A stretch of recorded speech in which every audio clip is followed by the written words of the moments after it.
बोल राजा रामचंद्र की जय। ताई कैसी मनावो तुला,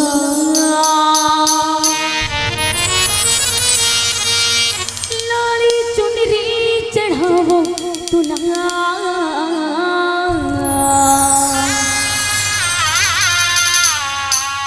महामाई बूढ़ी माई संबलाई वो, तोर रंग मारंग पे मुला।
जो मातेश्वरी जगदम्बा को मानते हैं वही हाथ पर करेंगे और मीठी मीठी ताली के साथ बोलेंगे क्या, बोल सर वाली मैया की।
महामाई बूढ़ी माई संभलाई वो